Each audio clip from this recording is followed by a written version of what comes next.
कि आप काशी से ही पूरे काशी विधानसभा क्षेत्र से मांग रहे हैं। पिछले बार 31 सीट पर कांग्रेस चुनाव लड़ी थी, इस बार 33 का दावा होगा। तो अभी क्या आप लोग, अभी जो जानकारी आ रही है, जेएमएम कह रही है आधे से ज्यादा सीट पर तो हम लड़े थे पिछले बार, इस बार भी लड़ेंगे, कुछ नए साथी भी गठबंधन में जुटेंगे, फिर ये कैसे संभव होगा? हम लोग सीट शेयरिंग में जब बैठेंगे, बहुत जल्दी हम लोग बैठने वाले हैं जी, उसके ऊपर तो फिर प्रदेश इलेक्शन कमेटी है ना। आप मांग तो रहे हैं फिलहाल से ही। नहीं, वे भी आवेदक हो सकते हैं क्योंकि उन्होंने काम किया है। सबका यह अधिकार है कि वो प्रत्याशी बन सकते हैं, उसके लिए आवेदन दे सकते हैं। ये तो प्रक्रिया के तहत गुजरने के बाद अंतिम निर्णय सीईसी होगा, सेंट्रल इलेक्शन कमेटी तय करेगी। अखिल भारतीय कांग्रेस कमेटी द्वारा जो निर्देश प्राप्त हुआ उसी के आलोक में ये जिलाध्यक्षों की बैठक एक सतत प्रक्रिया है। महीना में कम से कम और विशेष परिस्थिति में हम लोग बैठक बुलाते हैं। तो सभी बिंदुओं पर आज हम लोगों ने फीडबैक लिया। हमारे साथ बैठक में प्रारंभ में माननीय विधायक दल के नेता माननीय मंत्री डॉक्टर रामेश्वर उरांव भी थे उपस्थित, और उसी के तहत जिलाध्यक्षों के साथ जो हमारा एक संवाद कार्यक्रम चल रहा है कांग्रेस जनों के साथ में, और 9 जिला तक अभी तक हम लोगों ने ये संवाद कार्यक्रम किया है। फिर अगला कार्यक्रम हम लोगों का कई जिलों का है, जिसमें कल हम लोग सिमडेगा जा रहे हैं। हमारे मनोनीत माननीय श्री सप्तगिरी शंकर उल्का जी और डॉक्टर श्री बेला प्रसाद, ये दोनों कल 9 बजे एयरपोर्ट पर आएंगे और सीधे हम लोगों के कार्यक्रम जो सिमडेगा में आयोजित है वहाँ भाग लेंगे संवाद आपके साथ कार्यक्रम में। तत्पश्चात 7 बजे जो पॉलिटिकल अफेयर्स कमेटी की मीटिंग है, जो पहले पॉलिटिकल अफेयर्स कमेटी थी पूर्ववर्ती, उनके माननीय सदस्यों के साथ और कुछ नए सदस्य भी होंगे जो किसी कारणवश छूट गए होंगे, उन लोगों को भी शामिल करके वह बैठक होगी। प्रमुख जनों के साथ वह संवाद करेंगे और 7 तारीख को लालगुटुआ बैंक्वेट हॉल में विस्तारित प्रदेश कार्यकारिणी समिति की बैठक होगी। उसके बाद माननीय विधायक माननीय जिला अध्यक्ष लोगों के साथ 1 to 1 वो लोग भेंट करेंगे।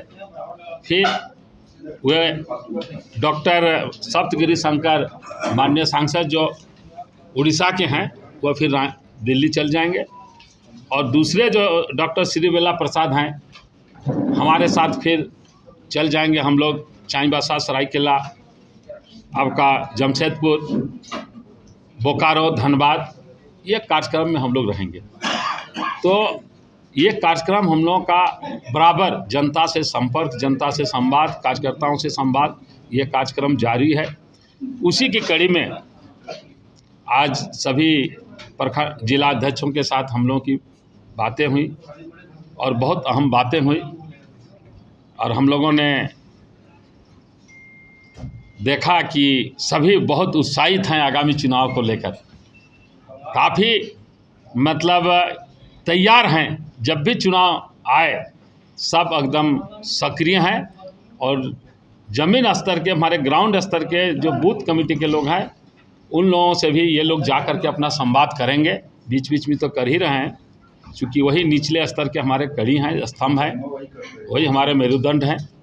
तो मोटा मोटी आज और अभी विधानसभा का जो चुनाव होने वाला है उसमें इन लोगों को हम लोगों ने कहा है कि जितने भी आवेदन आए हैं उसमें जो क्राइटेरिया है वह कब से हमारे पार्टी में है, किस सेवा भाव से, समर्पण भाव से उन्होंने काम किया है, किस तरह वह अपने जिला, प्रखंड या प्रदेश के द्वारा आयोजित कार्यक्रमों का दायित्व का निर्वहन किया गया है, जो दायित्व उन्हें दिया गया था उसका कहाँ तक किया है।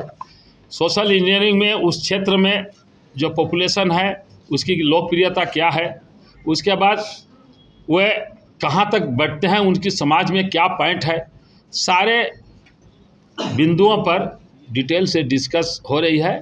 उसी पर ये लोग अपना जो मंतव्य देंगे फिर उसको प्रदेश इलेक्शन कमेटी में हम लोग विचार करेंगे। लेकिन सभी आवेदकों की सूची को हम लोग इनलिस्ट कर लिए हैं और ये सूची AICC तक जाएगी। जितने आवेदकों की सूची हमारे AICC तक जाएगी और उसी AICC की सूची के में ही इन लोगों को कुछ नामों को सिलेक्ट करना है। वह उसके बाद प्रदेश इलेक्शन कमेटी में होगी, फिर आगे स्क्रीनिंग होगा। इस तरह से एक प्रक्रिया जो हमारे अखिल भारतीय कांग्रेस कमेटी द्वारा निर्धारित है, उसी के तहत ये सारे कार्यक्रम किए जा रहे हैं। दादा, जिला अध्यक्षों को जो टास्क आपने दिया आज, अब तक जो 28 तारीख तक आवेदन जिला के मार्फत, प्रदेश के मार्फत पार्टी को आई है, उसकी एक तरीके से ये लोग स्क्रूटनी करेंगे और उसके बाद फिर उसको PEC में रखेंगे। बिल्कुल बिल्कुल, बस सही आपका यह है, मतलब जानकारी सही है, बस वही होगा। अध्यक्ष जी, जिस विधानसभा से एक भी आवेदन नहीं आया है, 3-4 विधानसभा है, तो क्या वहाँ पर फिर से मौका मिलेगा लोगों को कि कोई चाहते हैं, इंटरेस्टेड हो तो अप्लाई करें? क्यों नहीं आए हैं, ये भी एक चिंता का विषय है आप लोग के लिए कि 3-4 उस पर हम लोग विचार कर रहे हैं। देवघर बरगेट से भी नहीं आया है एक भी आवेदन। विचार कर रहे हैं हम लोग उस पर। क्या अच्छा अध्यक्ष जी, ये नामों को लिस्टिंग आप मंगा रहे हैं, लेकिन होता अमूमन ये है कांग्रेस में कि ऊपर से भी टपक जाते हैं उम्मीदवार और जो ग्राउंड रियलिटी है उसको दरकिनार कर देती है। उसमें एक और जोड़ लीजिएगा अध्यक्ष जी, कि जो जिला अध्यक्ष हैं वो खुद भी बहुत सारे विधानसभा क्षेत्र से दावेदार हैं, वो अपनी समीक्षा खुद ही कर लेंगे कि हम बेहतर हैं, क्या है, नहीं है। ये मैं उसके ऊपर तो फिर प्रदेश इलेक्शन कमेटी है ना। लेकिन आप मांग तो रहे हैं जिला अध्यक्ष से ही ना। नहीं, वे भी आवेदक हो सकते हैं, क्योंकि उन्होंने काम किया है। सबका यह अधिकार है कि वो प्रत्याशी बन सकते हैं, उसके लिए आवेदन दे सकते हैं। ये तो प्रक्रिया के तहत गुजरने के बाद अंतिम निर्णय CEC होगा, सेंट्रल इलेक्शन कमेटी तय करेगी। दावेदारी में आप किसी को मना नहीं कर सकते हैं। एक साधारण आम कार्यकर्ता भी अपना दावेदारी कर सकता है। अध्यक्ष जी, कुछ समय भी दिया गया है जिला अध्यक्षों को कि स्क्रूटनी करके कब तक उपलब्ध कराना है, वो आप लोगों को पता चल जाएगा। एक और चीज अध्यक्ष जी, ये चूंकि आप काशी से ही पूरे काशी विधानसभा क्षेत्र से मांग रहे हैं, पिछली बार 31 सीट पर कांग्रेस चुनाव लड़ी थी, इस बार 33 का दावा होगा। तो अभी क्या आप लोग, अभी जो जानकारी आ रही है, जेएमएम कह रही है आधे से ज्यादा सीट पर तो हम लड़े थे पिछले बार भी, इस बार भी लड़ेंगे, कुछ नए साथी भी गठबंधन में जुटेंगे, फिर ये कैसे संभव होगा? हम लोग सीट शेयरिंग में जब बैठेंगे, बहुत जल्दी हम लोग बैठने वाले हैं जी। ये चूंकि आप काशी से ही पूरे काशी विधानसभा क्षेत्र से मांग रहे हैं, पिछले बार 31 सीट पर कांग्रेस चुनाव लड़ी थी, इस बार 33 का दावा होगा।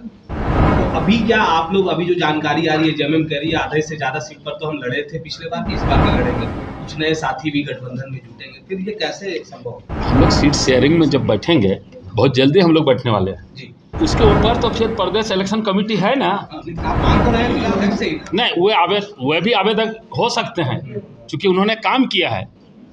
सबका यह अधिकार है कि वो प्रत्याशी बन सकते हैं, उसके लिए आवेदन दे सकते हैं। ये तो प्रक्रिया के तहत गुजरने के बाद अंतिम निर्णय CEC होगा, सेंट्रल इलेक्शन कमेटी तय करेगी।